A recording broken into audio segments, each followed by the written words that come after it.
Bagaimana gula darah tinggi mempengaruhi ginjal? Bagi Bapak Ibu yang pengen konsultasi, pencet tombol plus di sini. Komen mau konsultasi dan share ya. Semoga jadi amal jariah. Ingat, wajib di-follow supaya saya bisa balas chatnya dari Bapak Ibu. Kalau Bapak Ibu nggak follow, chat saya dibatasin. Belum apa-apa sudah tidak bisa dikirim lagi. Ginjal atau biasa disebut nefropati. Gula darah tinggi bukan hanya soal kadar gula yang naik turun, tapi juga bisa merusak organ penting seperti ginjal. Salah satu komplikasi serius yang sering terjadi adalah nefropati, yaitu kerusakan ginjal akibat gula darah tinggi yang tidak terkontrol.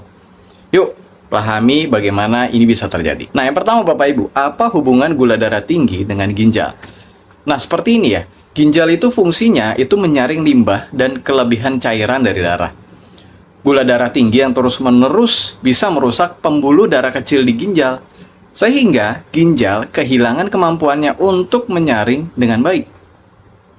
Nah, akibatnya protein yang seharusnya disimpan tubuh malah bocor ke dalam urin, atau ini biasa disebut proteinuria. Nah, tanda-tandanya gimana Bapak Ibu? Tanda-tanda nefropati ya.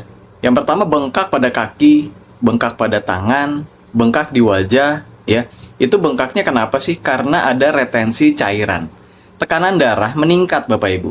Karena ginjal tidak bisa mengatur keseimbangan cairan dengan baik. Nah, sering buang air kecil di malam hari karena ginjal mulai kehilangan fungsinya. Nah, Anda juga nanti akan gampang lelah dan sulit berkonsentrasi akibat racun yang menumpuk di dalam tubuh. Nah, cara mencegahnya gimana Bapak Ibu? Mencegah supaya tidak terjadi kerusakan ginjal akibat gula darah tinggi. Tentunya Anda harus jaga gula darah Anda tetap stabil dengan pola makan yang sehat dan olahraga. Kontrol tekanan darah, karena tekanan darah tinggi bisa memperburuk kerusakan ginjal. Nah, Anda juga perlu membatasi konsumsi garam dan protein berlebihan agar beban kerja ginjal tidak semakin berat, ya. Juga rutin cek fungsi ginjal dengan tes urin dan darah untuk mendeteksi masalah sejak dini. Jika tidak dikendalikan, nefropati diabetik bisa berujung pada gagal ginjal yang memerlukan cuci darah atau transplantasi ginjal. Jadi jangan anggap sepele.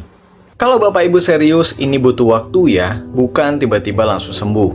Obat juga belum tentu langsung bisa mengatasi. Harus ada programnya. Pola makannya seperti apa, kapan dimakannya, olahraganya seperti apa, lengkap. Termasuk nutrisi-nutrisi yang dibutuhkan apa saja. Nanti kita bahas di saat konsultasi. Perlu kita program bareng-bareng nanti. Sampai jumpa di sesi konsultasi.